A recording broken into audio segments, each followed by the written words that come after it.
The night she arrived at the edge of the frozen plains, the wind was howling like it had a hunger of its own, slicing through her thin dress and rattling the bones of the abandoned trading post where she had spent the last 2 nights hiding from men who wanted more than they offered to pay for. And when she finally collapsed in the snow, knees bleeding, lips cracked, she did not cry anymore, because tears cost warmth, and warmth was the only currency she had left. And that was when she saw the firelight flickering beyond the ridge, a single flame in a world of darkness, and she walked toward it knowing exactly what she was going to do if it meant surviving one more night. The Comanche man did not rise when she stepped into the glow of the fire, did not reach for a weapon, did not even look surprised as she stood there trembling, hair stiff with frost, eyes hollow from days without food. And when she finally spoke, her voice broke as she said she would give herself in exchange for shelter, warmth, anything that would keep her alive until morning. He listened without interrupting, his face unreadable, his broad shoulders wrapped in a buffalo hide, eyes reflecting the fire like still water, and when she finished, silence fell so heavy, she feared she had misjudged him and would be driven away or worse. But instead he stood, walked past her without touching her, and laid another blanket near the fire, pointing to it with a single motion and saying only that she would not be bought in his camp. She did not understand at first, thought it was some kind of test, but exhaustion pulled her down, and she slept harder than she had in weeks, waking only when the scent of cooked meat filled the air, and the sun painted the snow gold. He gave her food, water, and a place to warm her hands, asking no questions, and when she finally whispered her name, he nodded as if that was enough to know her. The days that followed were strange and frightening in a new way, because kindness felt more dangerous than cruelty when you had been traded, chased and discarded for too long, and yet he never touched her, never looked at her like she was something owed, and when she offered again, this time out of confusion rather than desperation, his jaw tightened and he told her that no one should ever have to sell their body just to stay alive. She learned he lived alone by choice after losing his family to sickness and war. That silence was not emptiness to him, but a place where grief could breathe. And slowly, against her own defenses, she began to feel safe in ways she could not explain. But safety awakened memories she had buried of a world that had taught her survival came with a price. And when traders passed near the camp, offering coins and leering smiles, fear flooded her chest, because she knew how easily protection could turn into possession. She prepared to leave before she could be sent away, packing what little she had. But when he saw her moving with that familiar panic in her eyes, he stopped her and said something that shattered the walls she had built around her heart, that she could stay as long as she wished, not because she owed him anything, but because every soul deserved a place where they were not afraid to sleep. And if this story is pulling you into its world, if you feel the cold, the fear, and the quiet hope growing between these two broken souls, then take a moment now to subscribe to the channel, because stories like this don't just entertain, they remind us what humanity looks like when no one is watching. Winter deepened, sealing the land in white silence, and with each passing day she changed without realizing it, learning the rhythms of the camp, the language of the wind, the way he spoke more with actions than words, and for the first time since she could remember, her body was not a bargaining tool but simply her own, healing under layers of fur and dignity she had almost forgotten she deserved. He taught her how to track, how to set snares, how to listen to the land instead of fearing it, and she taught him how to laugh again, softly at first, then without apology.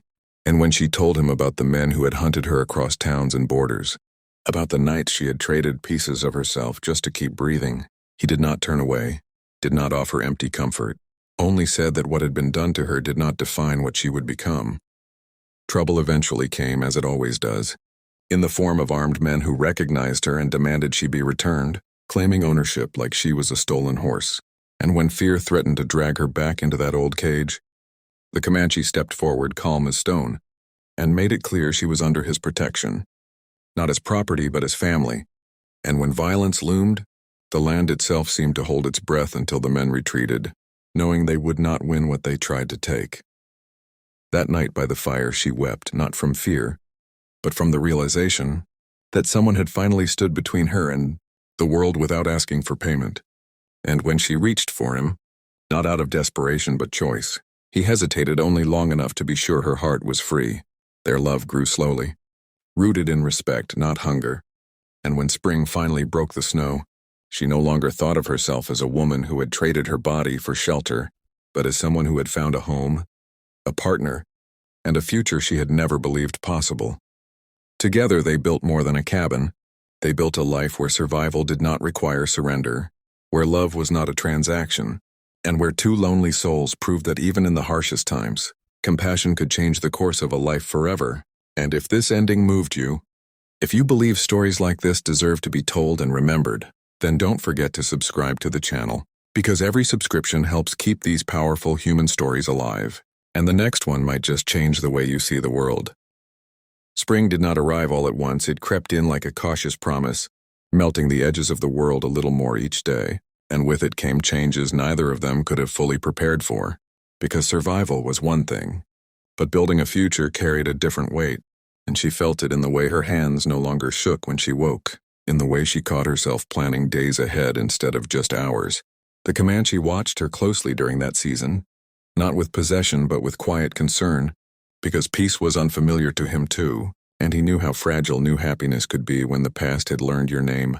They spoke more now, long conversations by the fire where words spilled easier than before, where she admitted she feared being wanted again, only for what she could give. And he confessed that after losing his family, he had sworn never to love deeply enough to risk that pain again. Yet here they were, standing at the edge of something neither had asked for, but both had chosen. Trouble returned in a different form, not as violence, but temptation, when a nearby settlement sent word of work, trade and security, offering her a place among them, promising protection within walls and laws, and for the first time she faced a choice not made by fear. The idea of leaving terrified her, not because she doubted her strength, but because it meant risking the one place where she had been seen as human before, being seen as a woman.